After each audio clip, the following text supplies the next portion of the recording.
Queridos amigos, bondosos irmãos, ceareiros de Jesus, que Jesus possa nos abençoar.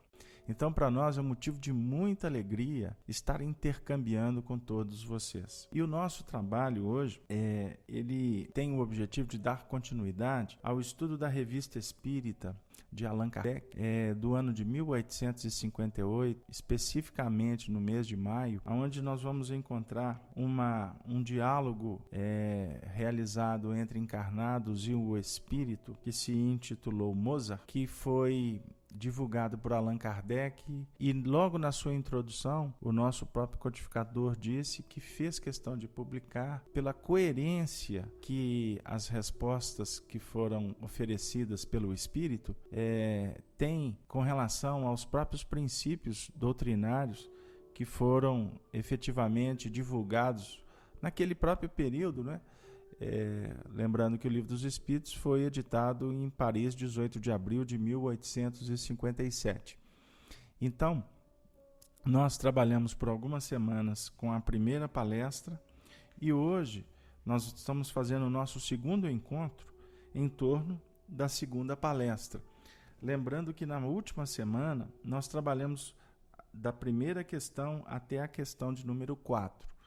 O nosso objetivo hoje, então, é dar continuidade, porque no total essa segunda palestra nos oferece 37 questões, aonde nós estamos tentando trabalhar na interpretação de uma forma despretensiosa das respostas dadas, para efetivamente nos auxiliar no nosso entendimento, no que reporta ao nosso conhecimento doutrinário, mas com aquela atenção devida para que todo o trabalho aqui realizado venha nos oferecer recursos para o nosso engrandecimento como pessoas, ou seja, tornar o estudo operacional em nível do nosso cotidiano, não é mesmo?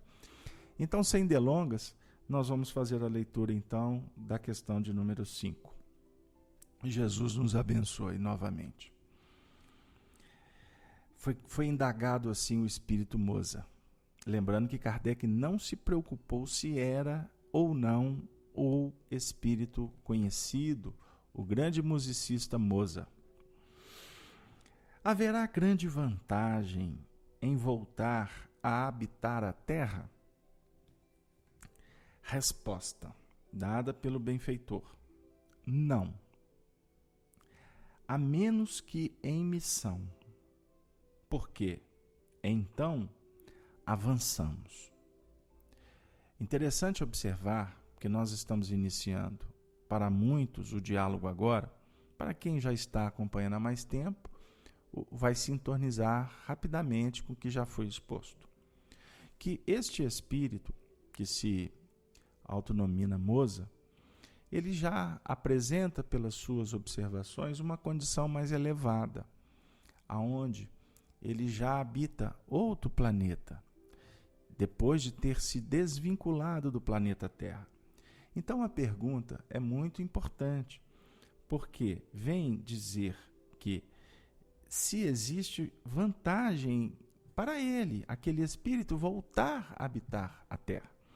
Então, quando ele diz que não, e que é apenas em missão, subentendemos aqui, teoricamente ou doutrinariamente falando, que ele, para voltar para a Terra, ele voltaria apenas como uma delegação de responsabilidade vinda daqueles que o tutelam. Porque a condição dele já garante para ele uma habitação neste mundo que ele diz que está vivendo, uma condição de um trabalho, vamos dizer assim, mais elevado ou menos materializado, conforme o nosso mundo terreno ainda nos conclama.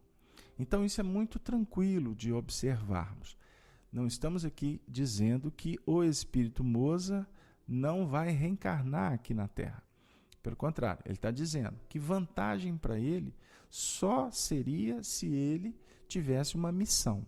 Porque tendo uma missão, obviamente, ele viria para auxiliar um número maior de espíritos, estando ele reencarnados, ou espíritos que ainda estão vibrando nas faixas espirituais do próprio planeta, para trazer as suas experiências, não é mesmo?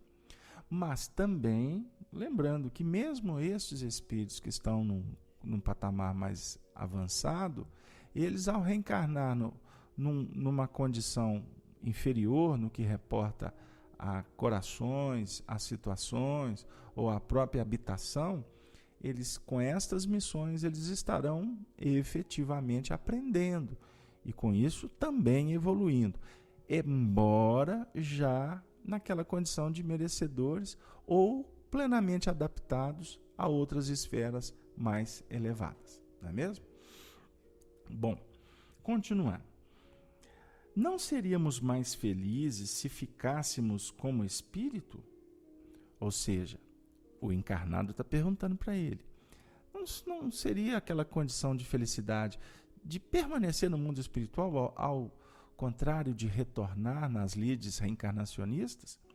A resposta do espírito: não. Estacionaríamos. Pedimos a reencarnação a fim de avançarmos para Deus, sem nos alongarmos. Lembrando de memória a questão 132 do Livro dos Espíritos, muito citada por nós quando falamos de reencarnação, Kardec formula assim: qual o objetivo da reencarnação? A resposta da espiritualidade: Deus vos impõe a reencarnação com o fim de vos fazer progredir. Fiquemos nessa primeira frase.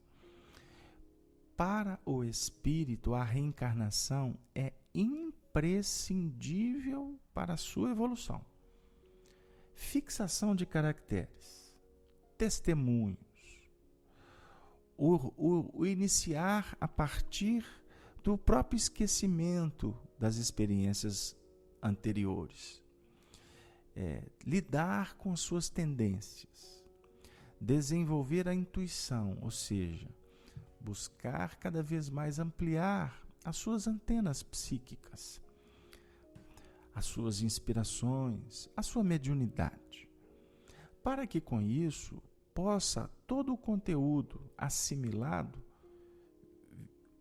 venha a ser elaborado e apreendido no próprio mecanismo das experiências terrenas, a partir do instante em que nós lidamos com os nossos sentidos, com o tato, com o paladar, com a visão, com a audição, não é mesmo? E no caso, o sexto sentido, a própria mediunidade. No mundo espiritual, alguns confrades, a partir de informações importantíssimas que nós recebemos do mundo espiritual, defendem aquela condição de que o espírito evolui no mundo espiritual também. O que nós concordamos em parte. Por quê? No mundo espiritual, geralmente nós estaremos nos relacionando em ambientes afins, dentro dos próprios idealismos que nós alimentamos, não é mesmo? Estaremos convivendo com aqueles corações que estão em busca do mesmo ideal. Então, no mundo espiritual, geralmente se reúne por afinidades, por sintonia, um tanto quanto diferente do plano terreno, que nós nem sempre estaremos junto com aqueles que se afinizam conosco, nem sempre estaremos naquele ambiente que a princípio nos interessa, não é mesmo? Isso é apenas uma ideia bem simples para dizer para nós que a Terra é um cadinho purificador, como define Emmanuel. Aqui é uma escola bendita. E Allan Kardec vem ressaltar isso para nós em vários pontos, que nós reencarnamos com o fim principal de progredir. E o progresso aqui, nós podemos então depreender que ele se dá de uma forma mais efetiva, mais eficaz, não é? porque inclusive aqui nós lidamos muito com a dor. No nosso estágio evolutivo, quanto humanidade, a dor campeia de uma forma avassaladora. E ela acaba sendo, para nós, ainda relutantes, indisciplinados, incipientes, temerosos, a dor se torna anjo, anjo bendito. E por isso nos visita sempre que nós estamos necessitados. E quando falo anjo dor, não tem como não nos recordarmos do Porvoreiro de Assis. Francisco, o apóstolo amado, o espírito João Evangelista que retorna na Úmbria, em plena Idade Média, para vivenciar de uma forma muito importante todo aquele movimento que ele estivera junto com Jesus nos tempos da Galileia. E principalmente para deixar uma marca no psiquismo da humanidade. A necessidade de renunciar, de ser humilde, de caminhar com os pés descalços, para que, sangrando, nós possamos inclusive nos lembrar dos testemunhos do próprio Cristo. Não é mesmo? E Francisco de Assis tratava a dor como um anjo que vem nos salvaguardar dos perigos do mundo. Isso é só uma nota reflexiva para esse movimento que estamos aqui agora tentando perlustrar. Então, meus amigos, o Espírito vem dizer que no mundo espiritual há um estacionamento, né? Ou seja, lá é um período de repouso, que nós participamos de escolas, assumimos tarefas, convivemos em família, convivemos em sociedade, não é? Temos momentos de entretenimento. Devemos ler a coleção André Luiz, que vem nos esclarecer muitos pontos, muitas dúvidas que são naturais, que nós muitas vezes alimentamos e não temos nem tempo para pesquisar sobre elas, né? Porque na Terra não nos preocupamos com a desencarnação, por sinal tememos tanto que fugimos dela, não é mesmo? E em doutrina espírita, nós temos aprendido com os espíritos que estamos o tempo todo treinando para a realidade espiritual. E bem-aventurado aqueles que investem, que estudam, que refletem, não é mesmo? Que, por exemplo, nos reunimos aqui em família, nessa sala bendita, junto com os companheiros que estão na internet, para aprendermos mais um pouquinho sobre o futuro que nos aguarda, não é mesmo? Para que a gente possa ir caminhando com muita tranquilidade dentro desse grande projeto da reencarnação, não é? Então, nesse momento, é muito importante para todos nós refletirmos sobre o grande movimento da vida para nos preparar cada vez mais para adentrar os portais da imortalidade e que tomara que seja sempre sobre as bênçãos da vivência do Evangelho, não é? Então, queridos amigos, nós nesse momento estamos aqui procurando de mãos dadas, não é? De mãos dadas, em nível fraternal, caminharmos na direção do labor que há de nos oferecer a excelsa paz. Paz é o prêmio do bom combate, não é mesmo? Nós gostaríamos novamente de pedir aos nossos companheiros que possam participar, nos auxiliando, porque o trabalho não deve ser apenas um monólogo, não é mesmo? Devemos dialogar. Se eu não tenho condições físicas de enviar uma pergunta, enderece-a mentalmente, né? São partículas mentais que viajam no tempo e no espaço, e aqui na sala também, eu costumo brincar dizendo que nós podemos exercitar a mediunidade, né? O problema é depender apenas de um que está aqui com a antena meio quebrada para captar todas as questões que possam surgir de vocês e dos espíritos. Então vamos continuar em vibrações superiores, né? Procurando o amparo de Deus, dos benfeitores, para que nós possamos dar conta. Continuando.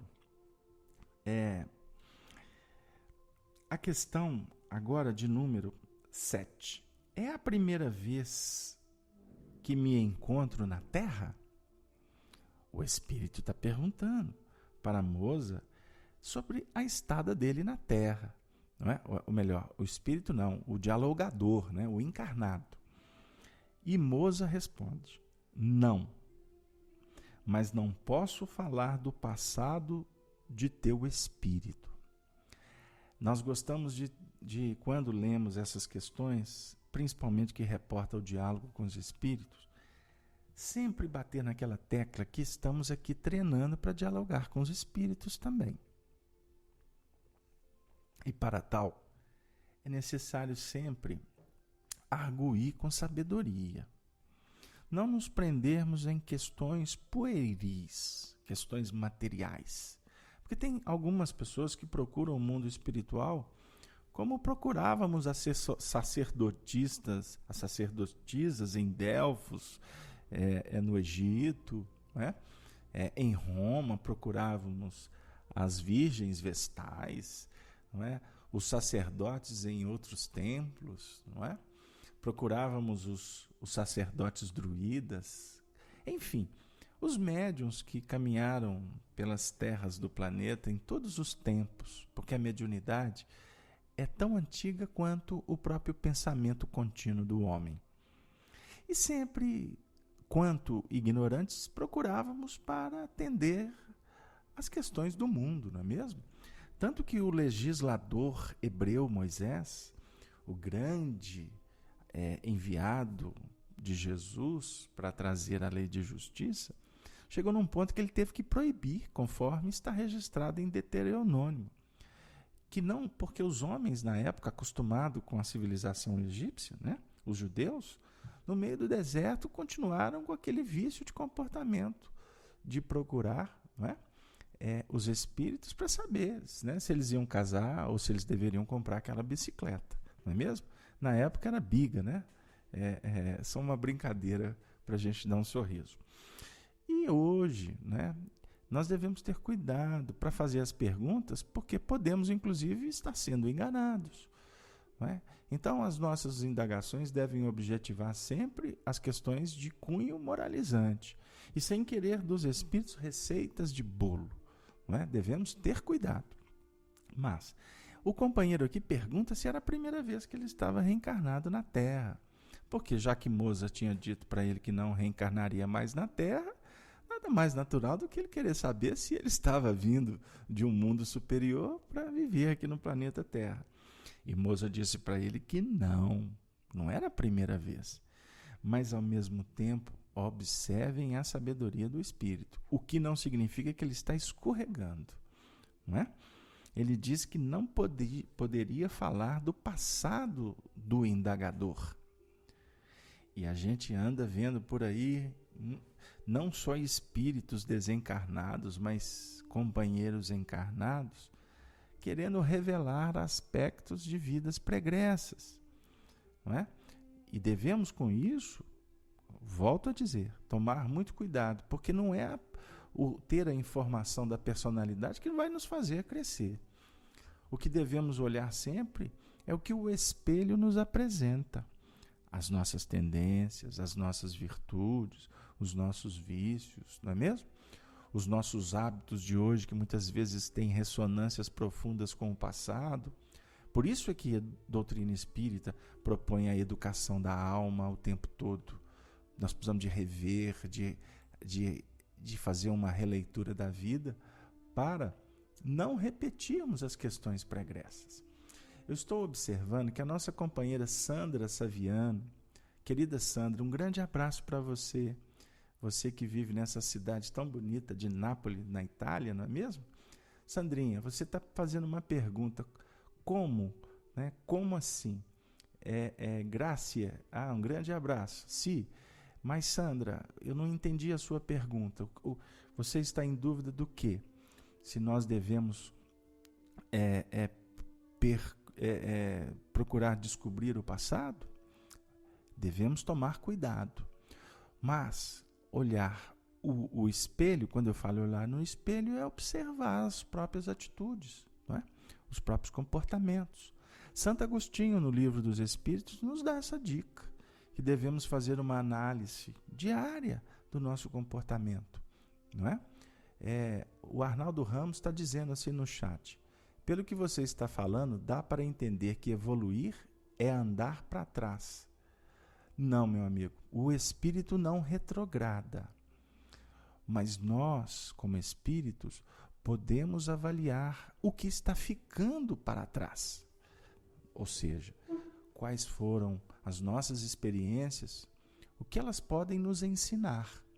Como nós temos um véu do esquecimento que nos impede de obter detalhes das nossas vidas pregressas, Deus assim concede esse véu por misericórdia, porque nós não temos condições, nós não temos ainda maturidade para lidar com determinadas informações. Imagine se a gente soubesse como que foi a nossa convivência com a nossa filha ontem, em outras vidas, com a nossa esposa, com os nossos pais, com os nossos amigos, com os nossos inimigos. Qual seria o nosso comportamento? Será que a gente daria conta? Costumamos não estar dando conta das dificuldades de dentro de casa, não é? Que muitas vezes expressam atritos que foram alimentados ontem e que estão pululando hoje na mesa do café, não é? Na hora dos desafios, não é? Estou vendo aqui uma companheira que eu não vou nominar que está dizendo que o marido dela foi o avô dela. Que Deus abençoe para que essa sua fala seja uma fala extremamente producente, e não apenas uma ponderação sem nenhum contexto de aprendizado. Porque nós podemos depreender, sim, algumas questões, não é? A gente vê claramente a relação, muitas vezes, entre uma filha e uma mãe, que você observa que dentro do lar é uma convivência de extremas disputas, não é? E muitas vezes disputam até a própria posse sobre o pai, né? Ou sobre as questões femininas, ou quem manda mais dentro de casa, não é? E a gente vê que isso muitas vezes representa o que insatisfações do ontem que estão agora tendo a oportunidade, os dois corações, de se reajustarem, não é? Então, enfim, o que vale para nós, Arnaldo, você que se manifestou, e nós agradecemos profundamente o seu respeito, a sua pergunta pertinente e inteligente, né? E, acima de tudo, a sua ambiência fraternal junto conosco, que a gente tem observado que você já está aí participando com a gente há muito tempo, né? Fica para nós esse grande desafio, né? E agora você volta dizendo, né, amigos, inimigos e até mesmo aceitar uma missão. O missionário em geral está muito à frente da atualidade. Arnaldo, você novamente foi inspirado em dizer isso, né? Inspirado pela sua própria sabedoria e, quem sabe, pelos mentores que estão na sala nos coordenando. Por quê? Os espíritos que estão à frente, eles vivem o futuro no presente da raça. Esse pensamento nós podemos, inclusive, relembrar do espírito Calderaro, através de uma narrativa de André Luiz, pelas vias mediúnicas de Chico Xavier, no livro da década de 50, de título No Mundo Maior. Então é isso mesmo, por isso é que vivem o futuro e nós não os compreendemos, não é mesmo? Nós temos dificuldade para observar o comportamento, a renúncia, o espírito sacrificial, a condição de amar, aquele movimento de perdoar, não é mesmo? De compreender e, acima de tudo, de abençoar. Porque o perdão é a expressão do legítimo sentimento de caridade. E quem perdoa, abençoa. Ele não cobra, ele abençoa e passa, como ensina Jesus. Eu gosto sempre de lembrar que devemos, quando formos ler, estudar o Evangelho, observar a dinâmica de Jesus. Vocês nunca viram Jesus naquela condição de estático, né? Observem bem os textos. E Jesus chegando, e Jesus parando, e Jesus se assentando, e Jesus se levantando, e Jesus passando para outra banda, não é? E Jesus chegando na casa, a definir que o amor é expressão eminentemente de dinâmica, de trabalho, de auxílio. E por isso é que a gente tem dificuldade de observar, inclusive, o quanto energético dos apóstolos, não é mesmo?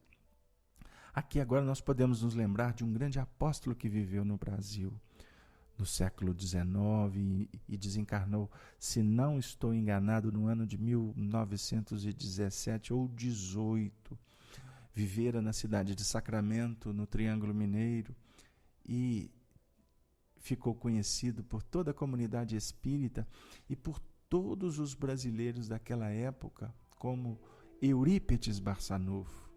Ele dormia 2, 3 horas por noite, se alimentava de mel, de ovos, né? De frutas, e trabalhava com uma energia total, ajudando as pessoas, como professor, não é? Como médium, curador, muitas vezes vivia em desdobramento, né? Estava dando aula no Liceu do Sacramento, ele fundou a primeira escola espírita de toda a história do espiritismo, a escola Allan Kardec, né? E vale a pena estudar a vida de Eurípides Barçanufo. E ele era extremamente respeitado por tanta doação, por tanto carinho com os alunos, por exercer a mediunidade, cuidando de pessoas nas regiões mais distantes, não é? Fazendo partos, cuidando de pessoas que viviam a doença mental, as influências obsessivas. Ele tinha autoridade moral e dormia muito pouco, não é? Chico Xavier, não é? Trabalhou a vida inteira, as pessoas não entendiam como que ele não tinha tempo para terminar a reunião, ele não se preocupava, enquanto tinha coração para ser atendido, estava lá o Chico. E quantas centenas, talvez milhares de noites que depois de trabalhar até 2, 3 horas da manhã, ainda levava os amigos para tomar o lanche na casa dele, desde os tempos de Pedro Leopoldo, quando levava os amigos para a casa de André, seu irmão, não é? Arnaldo nos conta essas histórias com tanto carinho, não é?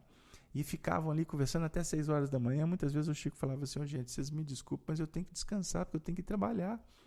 Aí Chico deixava o pessoal conversando e ia cochilar ali uns 40 minutos, 1 hora, para daqui a pouco os amigos que iam buscar ele de charrete para ir para a Fazenda Modelo, ele está lá pronto, de banho tomado, para ir desenvolver as suas atividades no campo do funcionalismo público. São os avatares, são os homens do futuro, não é? Então, por que eles vêm aqui e nos contar tantas histórias? Para dizer para nós todos que nós precisamos aprender com eles e começar gradativamente fazendo a nossa parte, não é? Sem reclamar, não é? Sem rebelar ou sem indiferença, né? Trabalhar sempre com amor, com dedicação, com alegria, dando a vida por tudo que tu fizestes. E foi Jesus quem respalda essa nossa fala, quando no capítulo 15 do Evangelho de João, ele afirma, não é? Ele afirma para todos nós que não existe amor maior do que dar a vida pelo seu irmão. E nós temos aqui numa análise rápida, lembrar que o primeiro irmão que está conosco é a nossa própria intimidade, que precisa de cuidado.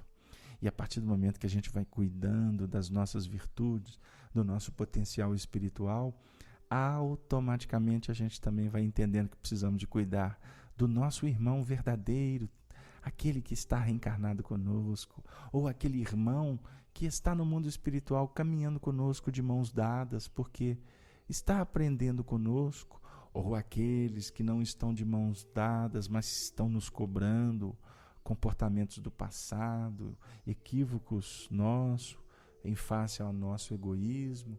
Enfim, devemos dar a vida por todos. Poderia eu ver-te em sonho? Pergunta o companheiro Amosa. Agora vai chegar um momento muito interessante desse estudo. Ele diz assim: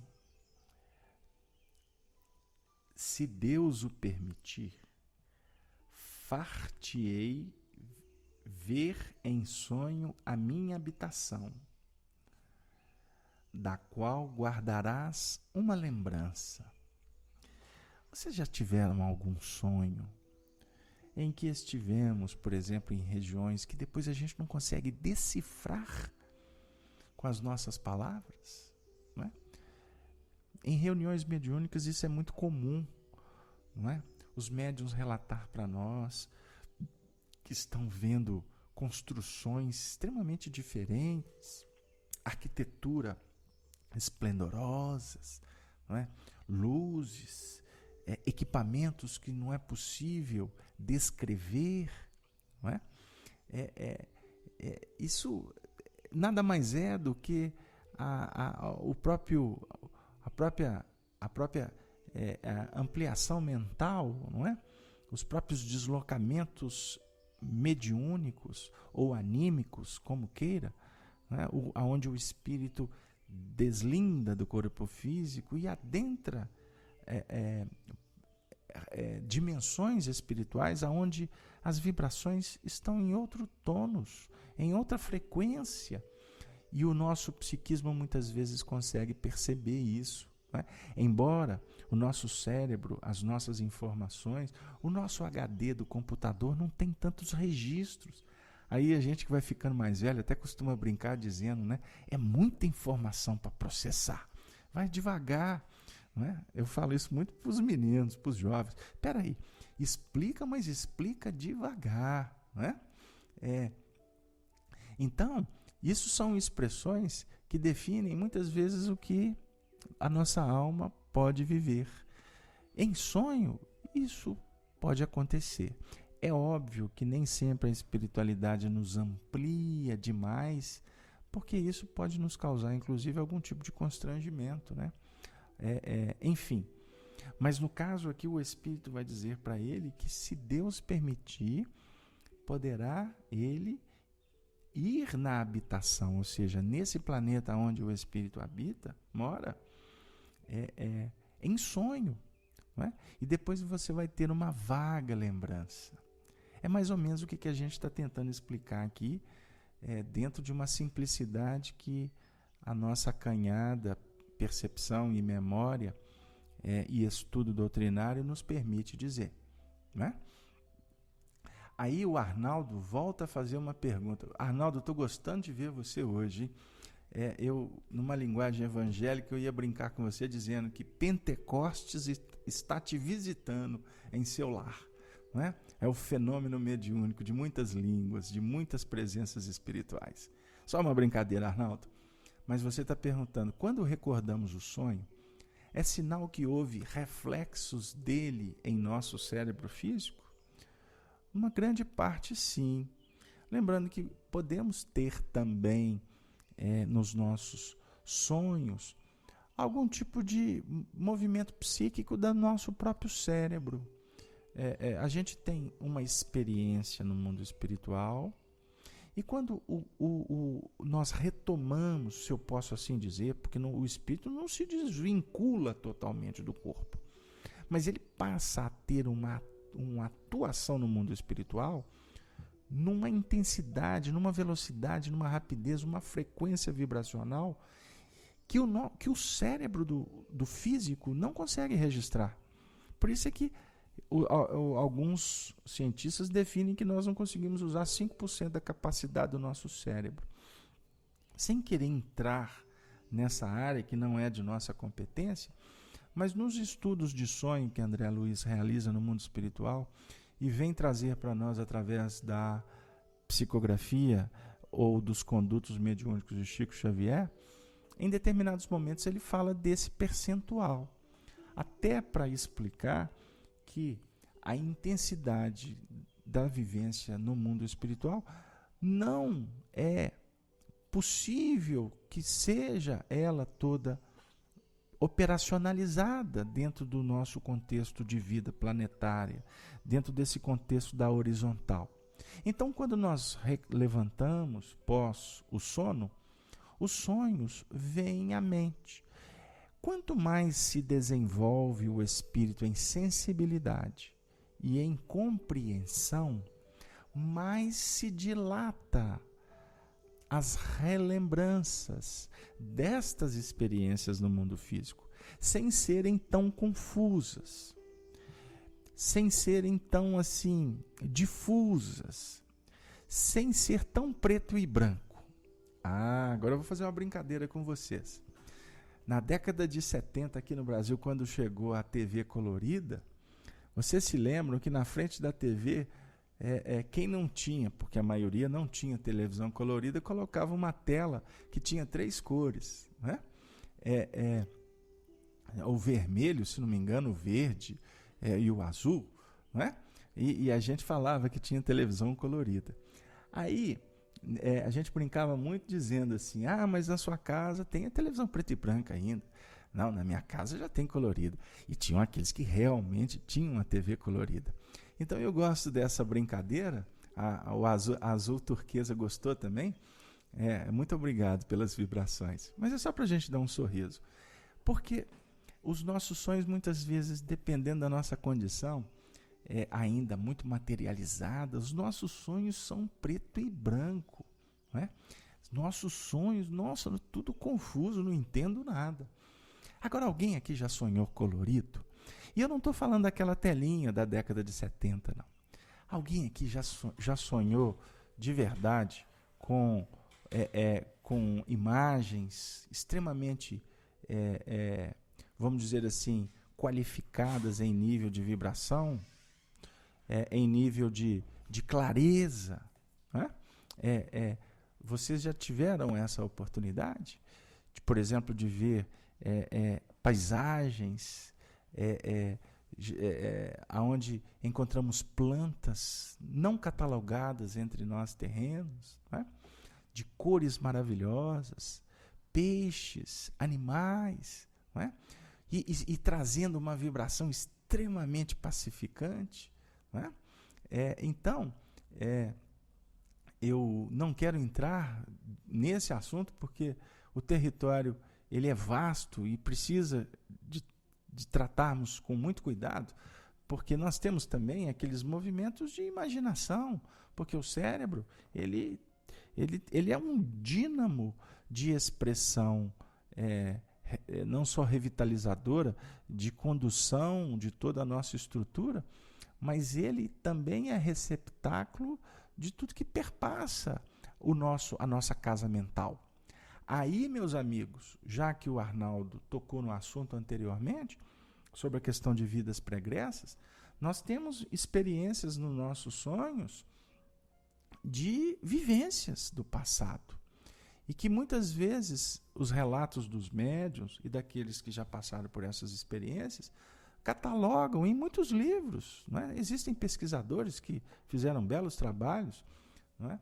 Como o próprio Hermínio Miranda, o que nos recordamos aqui agora rapidamente, mas é muito interessante quando o indivíduo fala que viveu uma cena do passado aonde ele se sentia como que o participante daquela cena, mas ele estava com outras roupas, com outra fisionomia, mas ele tinha certeza, o indivíduo fala, eu tinha certeza que era eu mesmo. Não é? Então, são muitas vezes, poderíamos assim dizer, uma certa, eu não sei se eu posso tratar como uma terapia de vivência passada, a chamada TVP, que ela é induzida por aqueles que nos tutelam, os nossos benfeitores espirituais, buscando trazer emoções e nos inspirando em comportamentos no dia a dia, como pode acontecer de uma forma anímica, ou seja, nós mesmos, em face a alguns painéis que vivenciamos no plano da Terra, não é? Circunstâncias, paisagens, pessoas que muitas vezes despertam em nós algumas emoções, e quando chega a noite, o nosso psiquismo, a nossa mente, associa muitos valores e acabam traduzindo tudo isso em vivências que são, por nós, extremamente experienciadas ou reexperienciadas, como se estivéssemos assistindo um filme, mas ao mesmo tempo sendo personagens desse filme. E isso pode nos trazer emoções positivas, como pode trazer para nós situações difíceis, vexatórias, que nos trazem culpa. Enfim, o assunto, como vocês estão percebendo, é para tentar atender ao anseio, à pergunta extremamente produtiva do nosso companheiro. Vai abrindo, e a gente tem que tomar cuidado para não fugir demais. Mas o Arnaldo volta a lembrar no chat que a grande dica da psicologia espiritual, observemos, da psicologia espiritual é trabalharmos no nosso autoconhecimento. Embora o assunto tenha sido tratado apenas como prática da psicologia do mundo. Aí nós vamos dizer, querido Arnaldo, que aí vai depender da doutrina, do caminho, da escola que o terapeuta utiliza ou vivencia, ou mesmo a competência do mesmo, e da própria condição moralizante do profissional, que deve sempre procurar promover ou induzir ou inspirar o indivíduo para que ele descubra as questões virtuosas. Porque o que nós temos encontrado por aí são uma busca frenética por diagnoses, né? Por levantar questões que trazem os traumas na atualidade, e nem sempre apresenta-se o grande caminho renovador para o indivíduo, dentro de um plano mais espiritualizante, porque muitas vezes o que se promove é uma renovação periférica. É um processo de catarse que não vai efetivamente guindar o indivíduo a assumir as suas responsabilidades espirituais. Pode até induzi-los a deixar os seus compromissos, porque para alguns já se cumpriu, ou que temos que primeiro nos respeitar, nos amar, e em face a algumas teses que são defendidas, a gente observa que o assunto evangelho, ele fica, na grande parte das vezes, esquecido na gaveta que poderíamos intitulá-la como do próprio egoísmo daqueles que estão envolvidos no contexto. Então, o assunto é muito sério, o assunto é delicado, o assunto nos promove, então, a buscar na oração a inspiração para que a gente não vacile nos extremos ou cometa equívoco em nome de pontos de vista. O ponto de vista com uma visão espiritual, ele está sempre em vias de mudanças, de renovações. Por isso que a humildade deve fazer parte sempre de todo o processo de busca, de aprendizado e de reeducação moral. Lembrando que, no caso, a instrução informa, a educação forma, e só o Evangelho transforma. Por isso é que João Batista trouxe o batismo da água. É lei natural de instrução e de formação. E Jesus veio trazer o batismo do fogo, que purifica, para que a gente possa refletir com mais carinho, né? E para terminar aqui, dentro dessa abordagem, porque nosso tempo está caminhando, e a turma no chat aí está desenvolvendo uma reflexão profunda, está sendo dito aí que no estudo do Evangelho devemos tratar os doentes que somos nós mesmos e não as doenças. Buscar desenvolvermos uma virtude, porque em geral outras virtudes gravitam em torno da qual foi eleita para desenvolvimento. Meu amigo Arnaldo, você hoje foi o campeão das inspirações. Com todo respeito aos demais, mas é porque eu estou lendo mais o Arnaldo, que está mais influente aí no grupo, não é? e por certo também está captando aí as partículas mentais que estão sendo endereçadas por todos que estão online conosco. Meu querido Arnaldo, não tenhamos dúvida, e o que você falou aí, não tenho como eu deixar de citar o capítulo 15 do Evangelho segundo o Espiritismo. Portanto, fora da caridade, não há salvação. Salvar do que é perigoso. Caridade é ponte de luz. Caridade é operação. Caridade é terapia que ocupa o que estava vazio, sem sentido. Não é? Jesus põe a mão no trabalho, estando conosco, e depois ele retira, em tese, a mão do trabalho e concede a nós a oportunidade de colocar a mão na charrua. Por isso é que ele diz que aquele que põe a mão na charrua e olha para trás não está digno de segui-lo.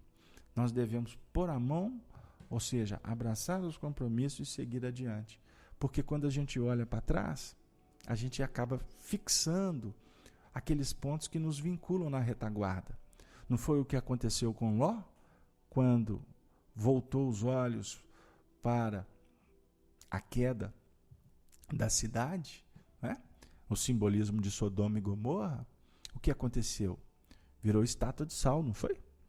E isso, os estudiosos estão procurando até hoje se teve erupção vulcânica, se teve um cometa que caiu na Terra, e esquecemos de avaliar a questão mais profunda do entendimento. Ou seja, olhar para trás, não vamos discutir se a história é verdadeira ou não, mas se fora como todas as histórias do Antigo Testamento, todas elas foram registradas por revelação superior, não é mesmo? Porque elas trazem um conteúdo moralizante e parabólico, ou seja, ensinamentos metafóricos que superam o tempo. Então agora, para nós, olhar para Sodoma e Gomorra é olhar para o vício que nos aprisiona. E assim nos cristalizamos, né? Repetir é cristalizar. E diz Emmanuel para nós, nos faz agora a memória auxiliada pelos mentores, vir à tona, que Emmanuel diz que o maior problema do homem é a cristalização. E muitas vezes, após a cristalização, só a reencarnação para ajudar. Porque na reencarnação, vamos ter que começar do zero. Não é? E com isso, nós poderíamos dizer assim, lembrando o Emmanuel, né? Eu me desviei aqui para olhar o chat e perdi o raciocínio. Mas voltando, que para vencer a cristalização, só com a cristianização. Continua Emmanuel. Para isso é necessário tornarmos crianças em Cristo. Olha que beleza. Cristianização.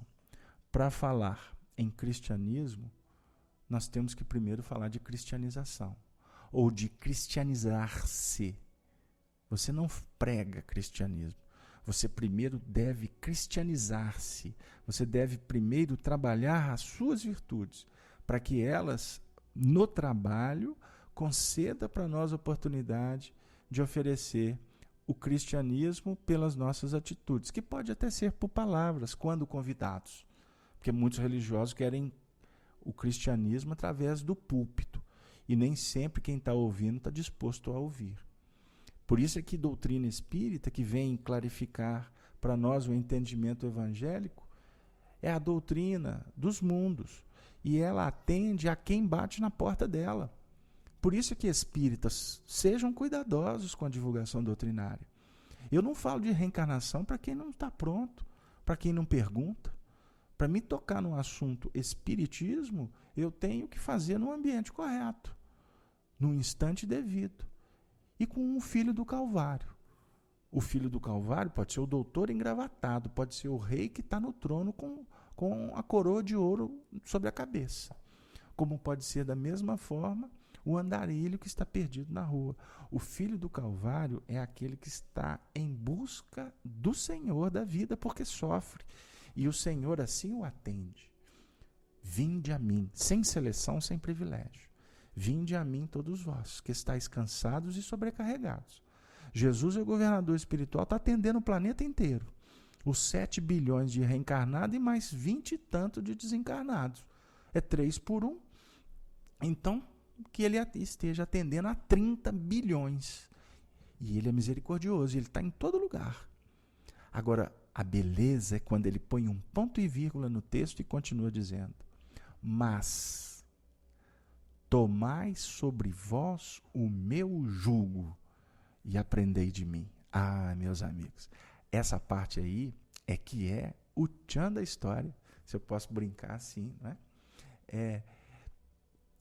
É o grande movimento, é quando há adesão ao projeto. Porque o projeto de atender, nós estamos sendo atendidos agora, por exemplo. Mas o grande lance dessa sala, com toda a permissão que a nossa Rosângela pode nos conceder agora, e se eu estiver errado, depois a gente pode rever, mas eu tenho para mim que o grande lance dessa sala é quando a gente desliga. É quando a gente fecha a sala. É quando vem a prece final. Sabe por quê? Porque todos nós já vamos estar felizes, tranquilos. Quem está sintonizado, né? Porque podemos ter alguém aí que está criticando, que está fazendo perguntas, assim para derrubar. E a gente entende, é assim mesmo. Não tem que concordar, não. Aliás, quando discorda, aprende-se mais. Mas eu quero dizer o seguinte, que o grande lance da sala, da atividade cristã, da atividade do centro espírita é quando termina. Porque aí em paz, envolvidos, acariciados pelas mãos sacrossantas do Cristo e pela bondade dos espíritos que o representam com dignidade e com moral, aí a gente se sente gratos, reconfortados, um pouco mais fortalecidos, mesmo que as lágrimas ainda continuem descendo sobre a face como agora, de emoção ou ainda de dor, pelo arrependimento, ou pelo desejo de mudar mesmo. É agora, quando termina a sala, é que nós vamos poder caminhar com Jesus. Porque aqui na sala é Ele que caminhou para nos atender. Por isso é que Ele está tirando as nossas dúvidas. E Ele está balsamizando as nossas chagas. Mas depois Ele vai sair, porque Ele tem que atender o Filho do Calvário. E aí Ele vai continuar dizendo: vinde a mim. Não mais para que Ele nos cure as chagas, embora Ele sempre vai fazer isso. Mas acima de tudo, para que nós possamos caminhar do lado dEle, como amigos, como parceiros, como aqueles que somos queridos pelo trabalho. Porque quanto mais nos envolvemos no trabalho, mais o trabalho há de nos conclamar para novas vitórias, não é mesmo? Então a dinâmica é eterna, é soberana. E com isso, meus amigos, né, eu gostaria de falar para vocês que hoje nós demos um grande salto. Tínhamos colocado na pauta fazer 10 questões. E, Chanri, mais uma vez, nós falhamos. Porque nós trabalhamos a questão 5, 6, 7 e 8. Portanto, nós vamos iniciar na próxima semana a partir da questão 9. Então, foram 4 questões, eu acho que não foi tão devagar não é? Então eu deixo aqui um convite para todos que continuem a leitura desse texto. Vocês vão encontrar na internet aí em PDF, Revista Espírita, Allan Kardec, 1858, mês de maio. E como o nosso tempo está caminhando, e hoje com muita alegria, porque estamos participando pela primeira vez ao vivo da rádio Fraternidade, Nova Fraternidade de Alagoas, nós endereçamos então para vocês da sala um grande abraço, que Jesus possa abençoar os nossos irmãos da Rede Amigo Espírita. E para concluir a nossa atividade, eu gostaria de pedir a permissão para trazer o Espírito Meimei. essa bondosa veleira que tem auxiliado tanto os espíritas, a todos nós que estamos necessitados de aprender mais um pouco sobre o Evangelho e principalmente nos sensibilizarmos para o trabalho, essa bondosa companheira, através de Chico Xavier, no livro Espírito da Verdade, trouxe a mensagem: perdoa e serve.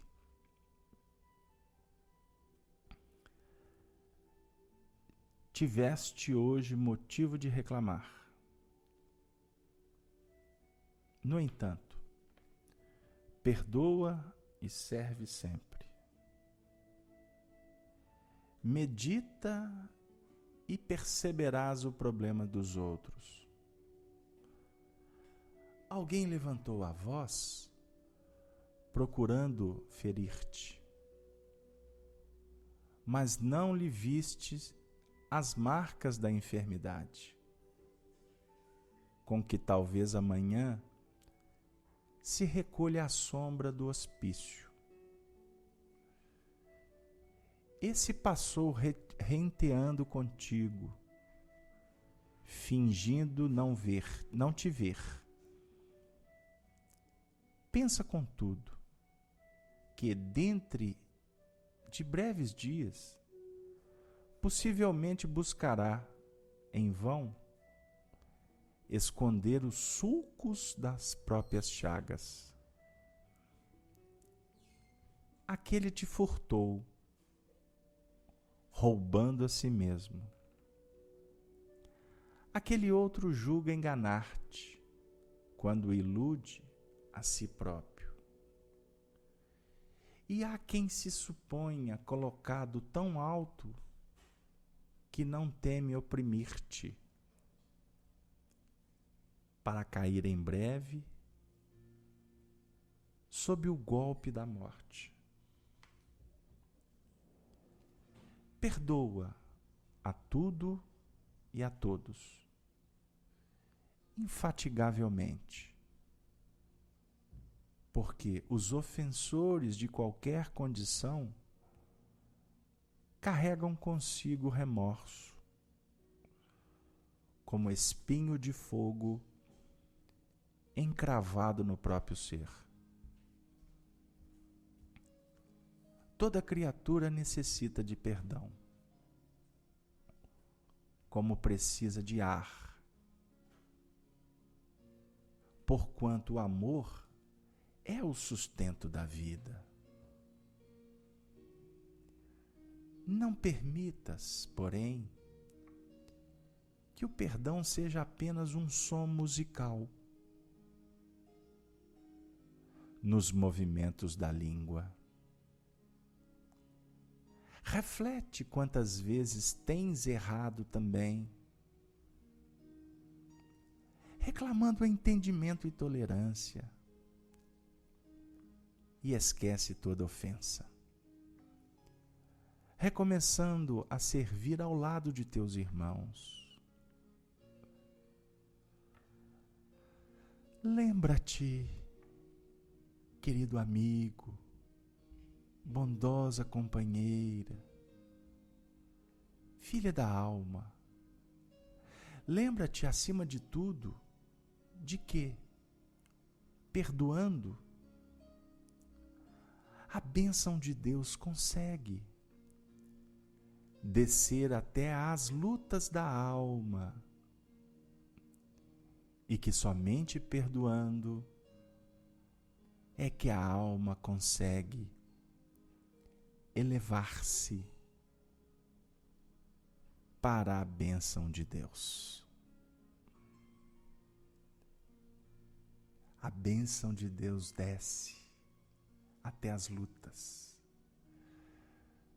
mas somente perdoando é que a alma consegue elevar-se para a bênção de Deus. Que Deus nos abençoe e que possamos nos engrandecer como filhos no trabalho do bem.